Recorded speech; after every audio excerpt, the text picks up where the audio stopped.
Law 3. Conceal your intentions. Judgment. Keep people off balance and in the dark by never revealing the purpose behind your actions. If they have no clue what you are up to, they cannot prepare a defense. Guide them far enough down the wrong path, envelop them in enough smoke, and by the time they realize your intentions, it will be too late.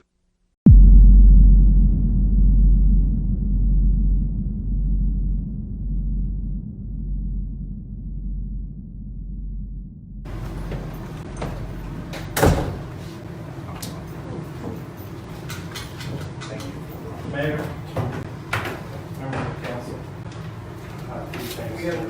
We haven't even started the meeting yet. we're going to start it now. No, we're not. This is for you.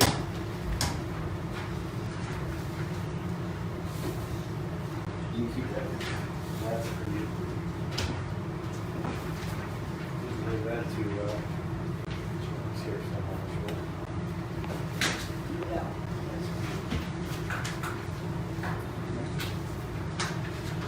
Right. Good.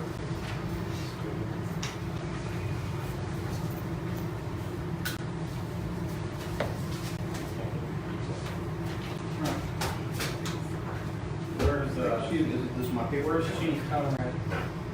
In fact, why don't you come back and talk to him right now? That's the thing. Thanks, sir. Appreciate that. Sir. Good.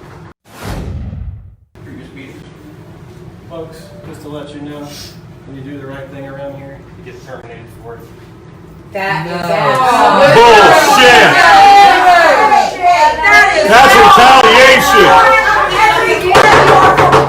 Order! Order! There's no order to that. Meeting right now. Order! That's not order. Order! That ain't order. Oh, no, that's wrong. Ever hear complaints about big banks, big oil, and big pharma? I'll bet you have. But there's another big that you rarely hear about, big unions. And I'm not talking about private company unions like auto and steel workers. Only 6.7% of workers belong to private sector unions. No, I'm talking about public employee unions. They're very big and very powerful. Far bigger and more powerful than most people know. In fact, the impact they have on how state and local governments operate makes big banks, big oil, and big pharma look small by comparison. But before I explain why, I should explain who the public employee unions are. They're the unions that represent policemen, firemen, sanitation workers, teachers, and the vast army of others, the bureaucrats who administer city, state, and federal government. The public service unions negotiate on behalf of these workers for their wages, benefits, and working conditions. And who's on the other side of the bargaining table? Our elected representatives, the people in charge of spending the money we pay to government in taxes.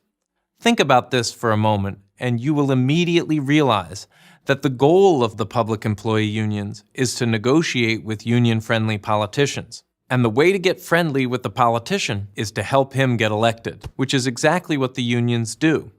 First, we help to get you into office, and we got a good memory. Come November, if you don't back our program, we'll get you out of office. And welcome to the Police Accountability Report. In this episode, we take a look at powerful police unions and how much influence they have in shaping policy, particularly when it comes to holding cops accountable. The law basically says it's okay for them to murder a young man and get away with it. And what happened when a cop was supposed to face discipline for pulling a gun on an unarmed teen? So I showed up for the administrative hearing for the officer and got there and they said that there was no hearing scheduled. Why is there a separate justice system for police, and what can be done about it? Consider for a second what would happen if you got into a dispute with an employee at a local pizza shop. Then you decide to punch him and bring him to the ground, and it was all caught on camera. Evidence that led to your conviction on assault charges. You figured you would be fired, especially if your job entailed carrying a gun and arresting people. Well, if you're a police officer in Baltimore City, no need to worry. Not only will you keep your job, but the police department does not have to explain why or if you still have arrest powers.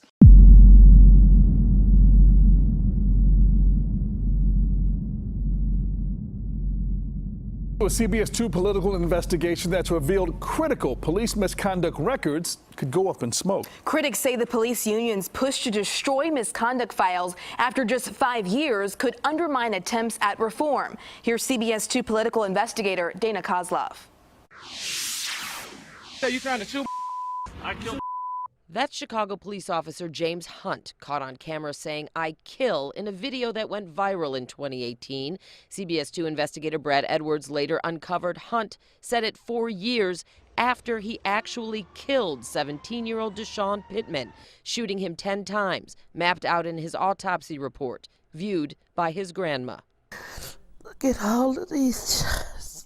But now the public might never know about cases like Hunt's if the union representing Chicago's cops gets its way and convinces the Illinois Supreme Court to allow for the destruction of all officer misconduct records older than 5 years. And what's terrifying is that what's at risk, and not to be Chicken Little, is that hundreds of thousands of records, of police misconduct records, can go up in smoke. And that means forever. Once they're gone, they're gone.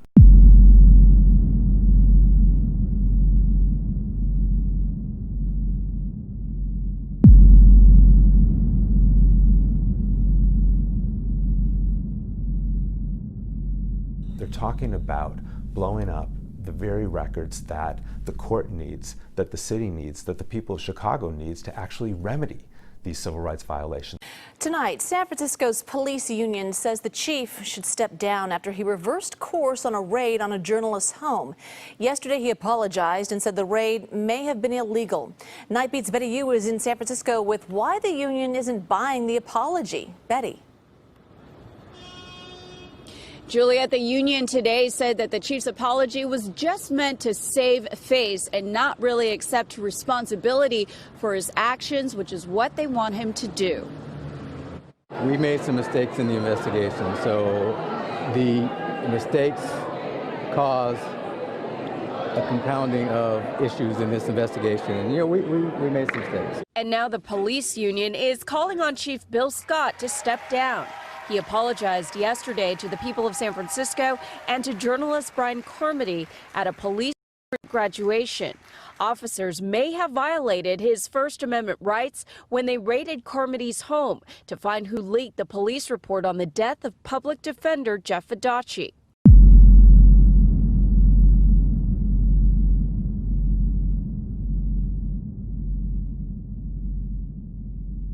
In a statement today, the union said in part, SFPD Chief William Scott showed everyone in the SFPD and all San Franciscans what his character consists of, and it was a pathetic, deceitful, and shameful display of self-preservation, finger-pointing, and political kowtowing.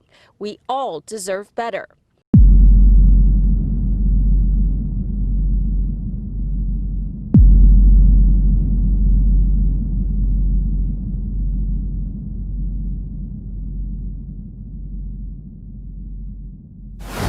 Chief Scott originally defended the police raid, but did a 180 yesterday. He said he had concerns the SHIELD law, which protects journalists from revealing sources, may have been violated. The threshold for a search warrant is probable cause that a crime has been committed. But First Amendment materials are special, which is why for First Amendment materials a warrant is not sufficient and typically what you need is a subpoena.